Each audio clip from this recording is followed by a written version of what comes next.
I have found myself on a quest that I did not expect to be on, but here we are. That quest has to do with how people work. Largely, I'm helping people do work.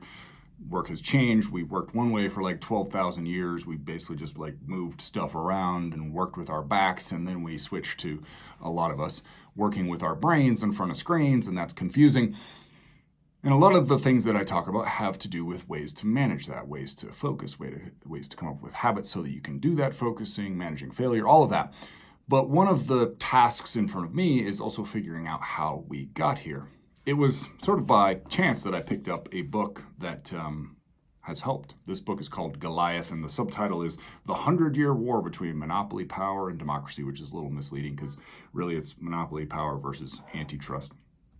And never fear, this is not a political rant, although we do have to talk a little bit about politics to get to today.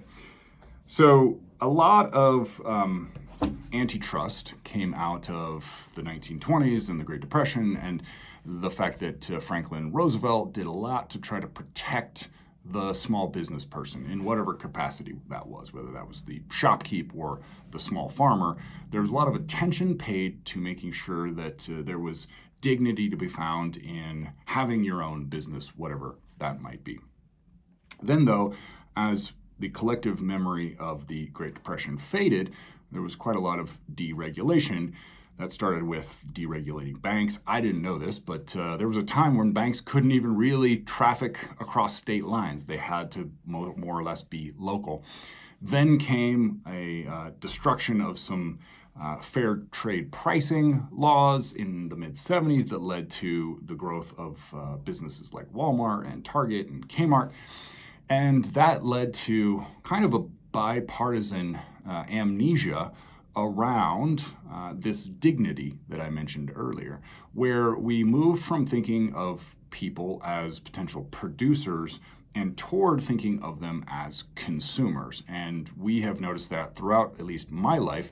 It's interesting, I think, that that law was passed in 1975. I was born in 1977. So in my entire life has been under the auspices of this somewhat bipartisan attitude toward free trade, where the thinking is always, how do we best protect the consumer? How do we keep prices as low as possible? In fact, in this book, he mentions some of the Watergate babies who were Democrats who came into power, like Paul Tsongas and Bill Clinton and people of that generation who had embraced sort of neoliberal thought, I suppose you could say, around this thought that really what we wanted to do was keep prices low at all costs.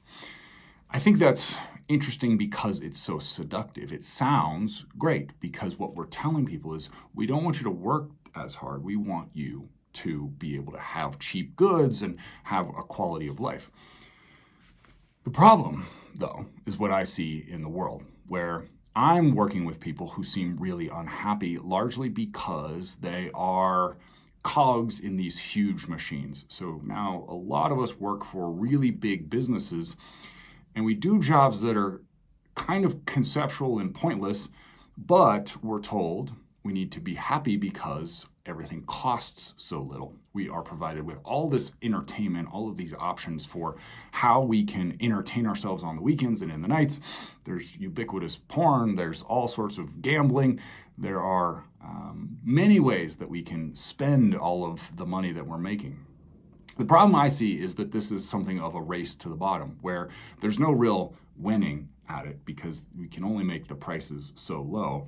And what we see as a response is all of this unhappiness that I think comes from a lack of meaning. And what I think, actually, I'm not going to say that I wonder this, I think that we're on the cusp of a turnaround. What I saw in this book is about 100 years of our history, and I, again, will admit, I didn't know a lot of this.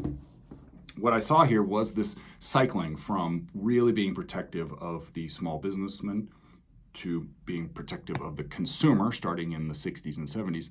And now I think it will swing back. And what I think is most important to remember here is that this doesn't happen because of politicians. It happens because of culture. So the politicians follow the culture, not the other way around. what it will take for all of us, and again, this is not an argument for either side of the aisle. It's an argument for the culture realizing, for all of us to realize, like, are we really happy just working for these huge corporations and then just entertaining ourselves on the nights and weekends? I would submit that no, because of what I've seen all of my life is this descent toward people working for the weekend and not having much meaning in their lives.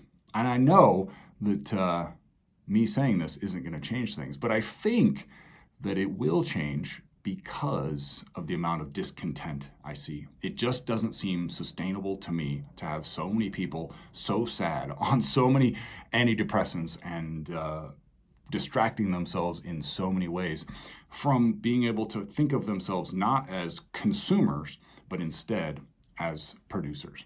I could be wrong, of course, and maybe we'll just descend into a world that is like the movie Up, where we sit around in chairs that move us from entertainment vessel to the next. But I have faith in humanity that we're going to figure this out sooner rather than later, and then we'll cycle back in a new 100-year period and look back at this time as kind of weird.